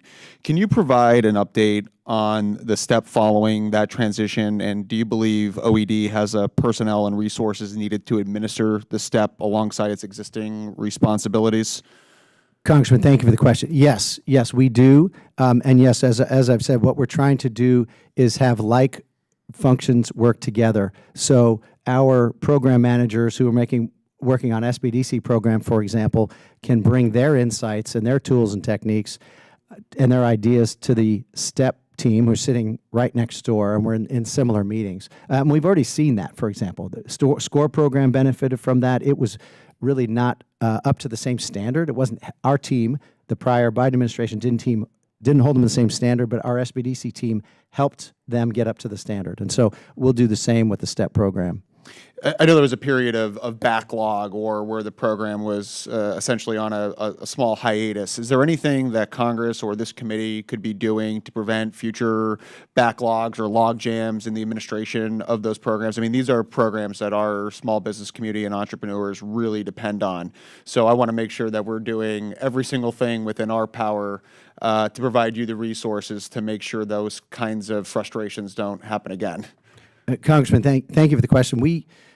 I think added complexity or added mandates would actually hinder our efforts to drive efficiency. So we've got a professional team, and Administrator Loeffler has brought in a great professional team of frankly, I would say mostly business people. My colleagues are remarkably successful business people, and they're helping to bring efficiency and productivity, improved outcomes. And so I think we're in good place, but we are always happy to work with Congress, provide technical assistance on any ideas and develop ideas. Well, help us, help you, help us. So with that, Mr. Chairman, I yield. Gentleman yields back. I now recognize Ms. McIver from the great state of New Jersey for 5 minutes. Thank you so much, Chairman, and thank you to the ranking member for convening today's hearing, and thank you to Administrator Fitzpatrick for appearing before this committee. America's entrepreneurs battle against odds that would break most people, and they do it for their families, their communities, and the promise of a fair shot. For decades, the SBA's entrepreneurial development programs have been a major help to them, one of the few tools that actually help level the playing field for entrepreneurs. Let's be clear, Administrator. This administration is not just neglecting entrepreneurs, it is actively trying to destroy the very programs that give working people a shot at building something that's their own. That is why this week I introduced the Small Business Development Center's Improvement Act of 2026 to defend and strengthen one of the last remaining tools for equal economic opportunity. In New Jersey's 10th, our New Jersey Small Business Development Center at Rutgers University has helped countless entrepreneurs. These are real people, real jobs, and real communities on the line. Small business owners are being squeezed from every direction right now. Congress should be fighting to expand resources to them and not gut them. And also, the president and your department, your agency, should be doing the same. Administrator Fitzpatrick, do you support the administration's proposal to eliminate funding for the Small Business Development Center program? Congresswoman, thank you for the question. And we support the president's budget that's making the hard decisions. Once again, do you support, because I know you're going to do this whole thing, and I don't really have that much time to play around like this. Do you support the elimination specifically about the Small Business Development Center program? Congressman, we will administer the funds that Congress appropriates, and we'll follow the law. So I'm going to take that that's a yes, because you keep telling me what you support of the president, and I'm specifically asking you about programs within your agency. What do you have to say to the more than 307,000 entrepreneurs that launched over 17,000 new businesses and helped small businesses access more than $6 billion in capital last year because of this program? What do you say to them when you're supporting the president's budget that includes eliminating this program? What do you say to them? Congressman, I would say that they are heroic, and we both agree that there's very few people are as heroic as small business owners. And I would say when they wake up, they have a challenge. Very few of them say, I hope the federal government comes and helps me. They are heroes, and they're fighting, overcoming challenges every day. Thank you, Mr. Administrator. I'm going to reclaim my time. Being heroic is not enough. Heroic doesn't pay the bills necessarily. It doesn't keep businesses open. It doesn't create new business owners. That's not enough at all. I think as your role, can you publicly support reauthorizing? Do you publicly support reauthorizing and fully funding the SBDC program? Congresswoman, thank you. We support the president's budget. So you don't have the audacity as the administrator to say to the president, this is a great program, we should support this. Can you not do that as an administrator, as a leader? Thank you, Congresswoman. We support the president's budget. Once again, that means you can, which means that you're more interested in serving the president's agenda than really helping the American people. So thank you for clearing that up. With that, I am going to go ahead and yield back because I've heard very clearly from the administrator he supports whatever the president wants to do, despite what is good and right for American businesses. Thank you. Gentlelady yields back. I now recognize Mr. Weed from the great state of Wisconsin for 5 minutes. Thank you, Mr. Chairman. Thank you, Associate Administrator Fitzpatrick, for being here today. It is refreshing to hear that you are focused on driving efficiency and you are putting business people in this agency. It is refreshing, and appreciate the better outcomes that you're getting for small business owners.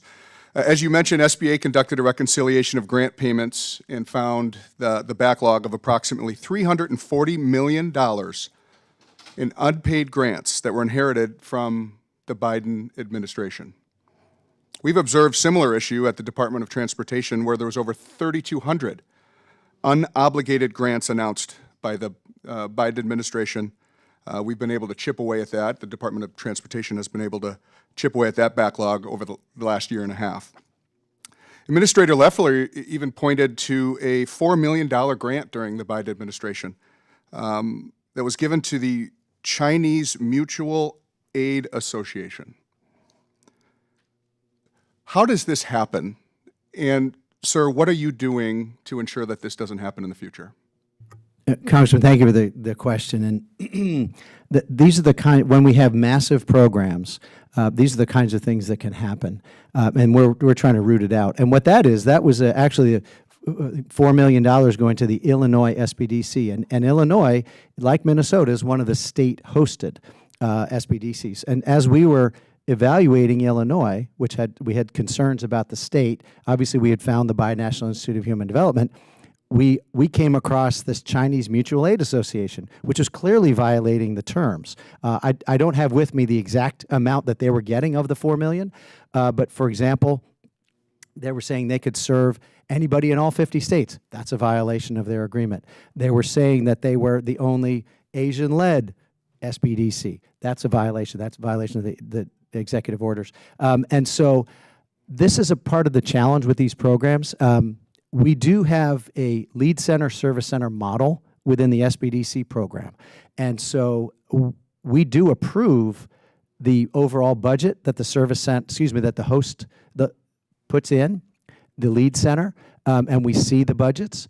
But frankly, some of them, like Illinois, we're trying to hide in the service centers really DEI programs. And so we're having to go, our team is going through all their websites, all their documents. And so it's very complicated, but we're doing it. We're on it.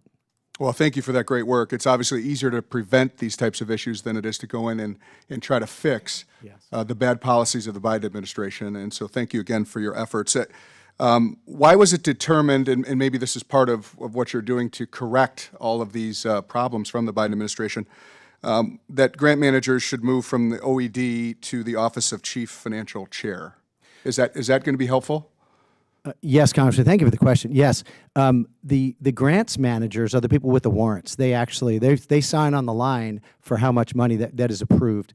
It's clearly a financial function. And my understanding is many years ago and there still is an Office of Grants Management. They all used to be housed in the CFO's office.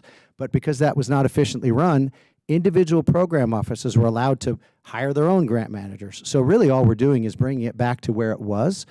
But that is an inherently financial function, and you want them sitting under the leadership of Nathan Davis, our CFO, who is a 3-decade executive. But they work very, very closely with our program managers. The other thing is we actually drive efficiency. As opposed to having a grant manager that's assigned to only one program, they can serve multiple programs. So again, they're cross-trained so we can surge staff to where the need is. Unlike the Biden administration, we are focused now on being good stewards of the taxpayer dollar.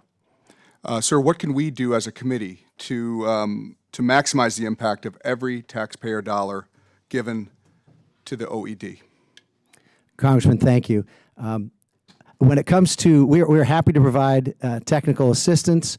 I think what we don't want is lots of new ideas that Congress thinks up to meet to serve a very small population, and I think we need to keep it broad and serve all Americans equally. But our team, again, like I said, we're happy to develop and work with you on legislation you're developing, and our Office of Legislative Affairs is happy to work with you. All right, thank you. Keep up the good work. With that, I yield back. Gentleman yields back. I now recognize Mr. Jack from the great state of Georgia for 5 minutes. Thank you, Mr. Chairman. And Mr. Fitzpatrick, thank you for testifying. As you may know, I represent Georgia's 3rd Congressional District and was very proud to bring Administrator Loeffler to my district twice within the last year, and looking forward for her potentially coming to visit again in 2026. A question I have with respect to OED and the oversight therein, what changes have you made to strengthen internal oversight within OED? Congressman, thank you for the question. We have actually made major system upgrades and built really an integrated system for our grant solution system. We've connected it. Now it's connected to our financial system. We have simplified the documents. We have common labels and our teams using similar processes so that we have greater transparency and greater integration between the grants and our financial system, so that now we have oversight, we have proper controls, and we can see when problems happen sooner. We're not going to wait years before finding it out and having to rectify the problem. One of the priorities our chairman laid before us last year is let's do our best to cut regulations and reduce duplicative behavior within government to make it easier for small businesses to thrive. So I'm curious, could you share with this committee what you have done to eliminate duplicative programs, and what steps are you continuing to take to identify those that could be eliminated? Congressman, thank you. What we've been doing on the excuse me, regulatory and oversight level, for example, is simplifying the burdens on our resource partners so more dollars can actually go to counseling and training. For example, we inherited a system where our field team, again, the Office of Entrepreneurial Development, we don't have staff in the field. SBA has staff in the field. The field team does what we call field reviews annually. And when we got here, we found that the field team was asking the resource partners to produce documents to them that the resource partners had already produced and supplied to our program managers. So those are the kinds of things. Is that going to make or break the organization? No. But we're making small decisions, process decisions like that to free up funds. What we're doing is we've created a new Empower to Grow Manufacturing in America workforce development program. And that's probably the most significant new program we've rolled out under Administrator Loeffler, supporting the President's priorities in reindustrializing America. So that's where we're taking funds and reprogramming funds that we're going to inefficient programs to put it into something that's actually going to make a difference for small businesses. One of our proudest accomplishments this Congress was passing and enacting the Working Families Tax Credit, H.R. 1. Could you share with us, I mean, you're the closest to this, and obviously your administration is working with small businesses every day, just how impactful the Working Families Tax Credit has been for small businesses and the benefits it's given to American citizens across the country? Yes, Congressman, thank you. We have been, as you know, Administrator Loeffler from Georgia, she's traveling tirelessly and meeting with small businesses. And she went around the country finding out what were their needs, what were their problems. It's capital, it's skilled labor. And they were so excited to see what was going on, what we could do. And they are diving in, they're making a difference. And what they said is, leave more money in our pockets. And so she's now hearing, after the working family tax cuts, I built this building. She actually was in a plant where they put big posters on the CNC machine saying this machine was paid for by the working family tax cuts. And they have buildings named after it. And so she's seeing tangible results of making of it immediate expensing and the 20% for small businesses permanent. And so we're seeing that every day when we're traveling the country. And with the remainder of this Congress, are there any other priorities you have for us to do what we can to best help small businesses? Is there anything else coming up that you think would be helpful for us to do? We, again, support the President's policies. We want safe communities, we want lower taxes, lower regulations, we want fair trade, and we want healthy capital markets. So anything the Congress can do to support that, we would support. Well, I appreciate your testimony, and as you noted, one of the things we're going to be talking about a lot this late July, August, and September as we soon leave to go back to our districts is just how impactful these tax cuts have been. I worked in President Trump's first administration and helped pass the Tax Cuts and Jobs Act of 2017 as a staffer, and I saw the resultant impact just a year later. The economy was absolutely roaring, as it is continuing to do today. So I'm excited to do what we can to accentuate exactly what we've done and accomplished, and I appreciate and applaud your work to serve the Small Business Administration, and I appreciate the Chairman's efforts to convene this hearing. So with that, I yield back. Gentleman yields back. I'd like to thank Associate Administrator Fitzpatrick for his testimony, for appearing before us today. Without objection, members have 5 legislative days to submit additional materials and written questions for the witnesses to the chair, which will be forwarded to the witnesses, and I ask the witness to please respond promptly. If there's no further business without objection, the committee is now adjourned.